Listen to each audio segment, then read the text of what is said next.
Bienvenidos a la parte formativa del Programa Sanitario para la realización de test de autodiagnóstico para la detección de antígenos de SARS-CoV-2 en las oficinas de farmacia de la región de Murcia. En esta primera parte vamos a hacer un repaso sobre las generalidades de la enfermedad y los tipos de pruebas que actualmente podemos encontrar.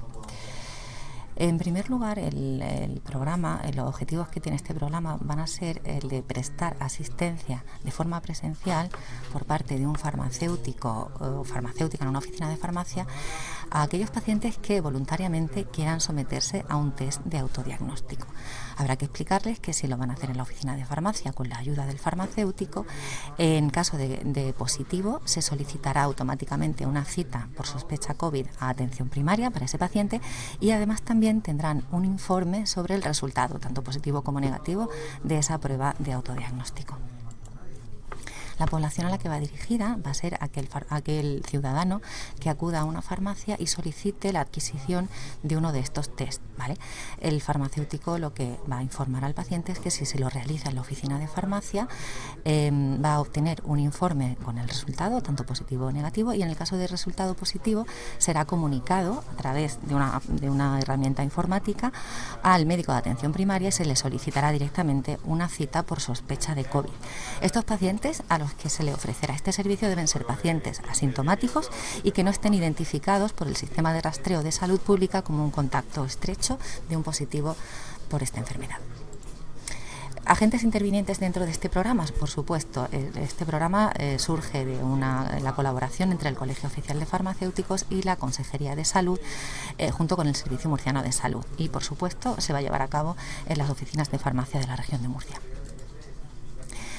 Haciendo un repaso sobre la enfermedad, podemos decir que es una enfermedad causada por el virus SARS-CoV-2, que sus siglas en inglés significan síndrome respiratorio agudo grave.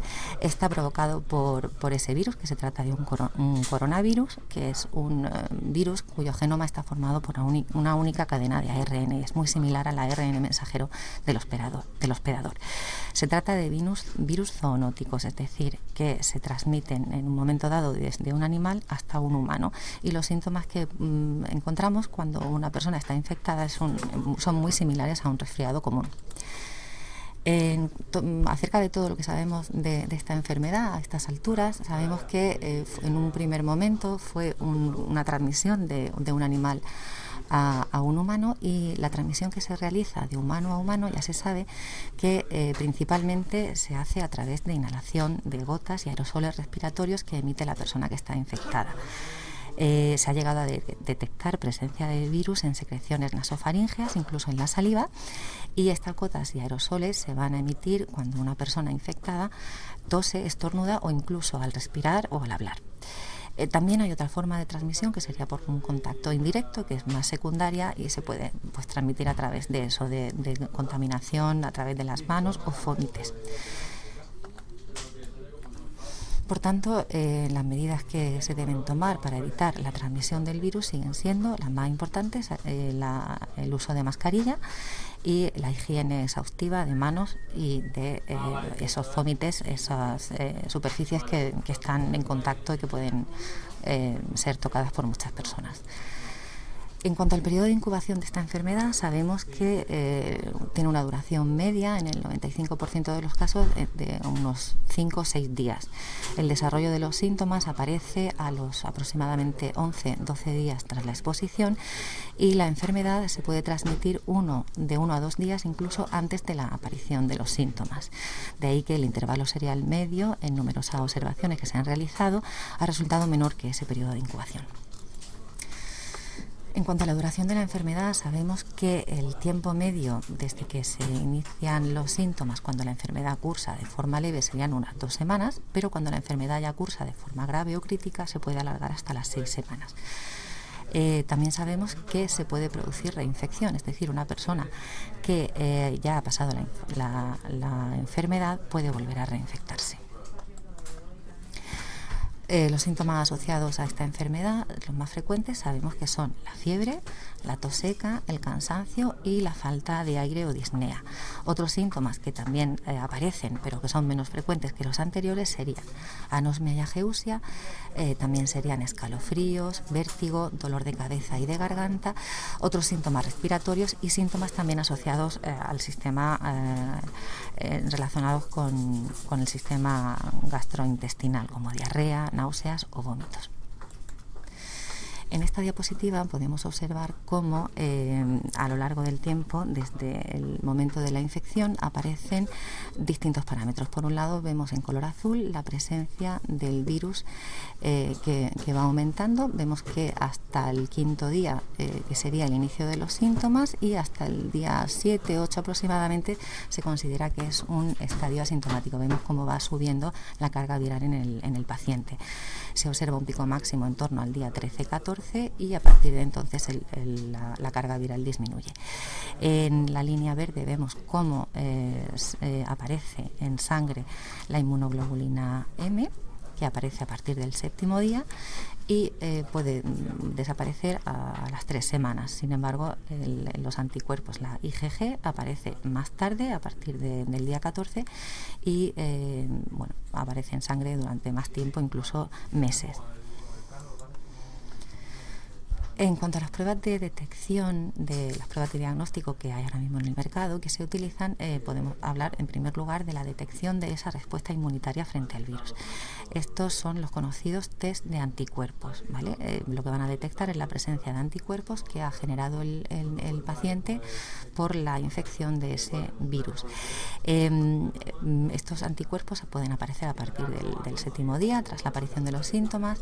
Se utiliza para su detección una muestra de suero del individuo que se puede conseguir por punción digital.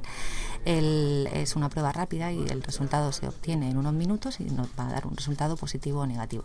Podemos encontrar pruebas que miden anticuerpos totales, otras pruebas en las que se mide por separado la IgG y la IgM. ¿Para qué sirven estas pruebas? Pues van a identificar a pacientes que han desarrollado inmunidad, y se han utilizado estas pruebas para estudios de seroprevalencia, y también se están utilizando para ver si el paciente ha desarrollado inmunidad después de una vacuna. Para eso se están utilizando los test de anticuerpos neutralizantes. Actualmente estos test de autodiagnóstico, cuando son de autodiagnóstico, ya se pueden conseguir en oficinas de farmacia sin necesidad de receta médica. Por otro lado, tenemos otras pruebas que lo que van a hacer va a ser un diagnóstico de infección activa. La principal, la más conocida y la que se considera el gold estándar o el test de referencia sería la PCR. Con la PCR se va a detectar ARN viral. Es la prueba que más alta sensibilidad y especificidad tiene, de ahí que es el gold estándar.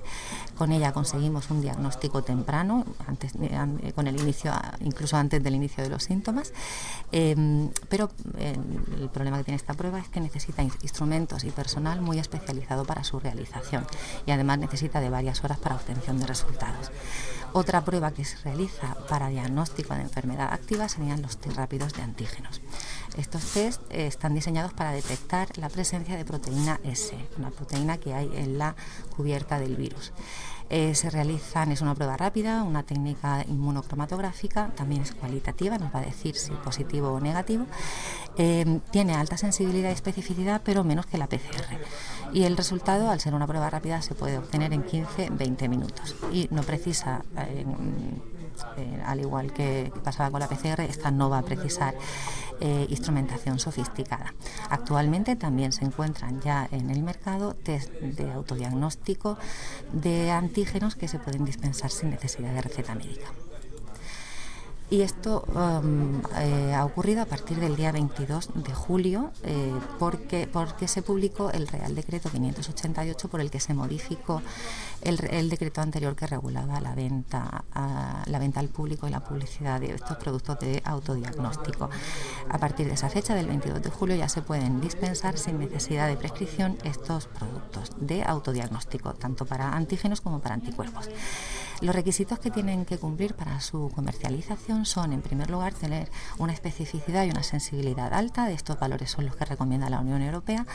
Deben tener en su etiquetado y en las instrucciones, deben estar en español, pueden estar en varios idiomas, pero el español es obligatorio.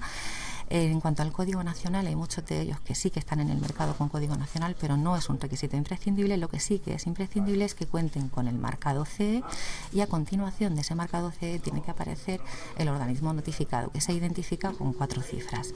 En esta imagen que aparece en la diapositiva vemos el organismo notificado es el 123. Este sí que existe, es un organismo notificado que sí que va a aparecer en muchos test, pero no es el único. Hay más de uno que están totalmente en regla. En circulares anteriores hemos publicado información sobre esto, y esta página web que aparece en esta diapositiva es la página de la agencia, donde se recoge información sobre estas pruebas de autodiagnóstico, y ahí se puede encontrar en un apartado todos los test de autodiagnóstico que actualmente están en el mercado y que tienen ese marcado CE y su organismo notificado. Este listado se actualiza semanalmente. Desde el colegio, con la publicación de este Real Decreto y la entrada en vigor el día 22 de julio, se publicó esta guía práctica para la dispensación de este tipo de test de antígenos y de anticuerpos. Dentro de esta guía se ha introducido toda esta información para uno y para otro, para qué sirve, qué detecta, qué tipo de muestras se necesita, cómo se interpretan los resultados.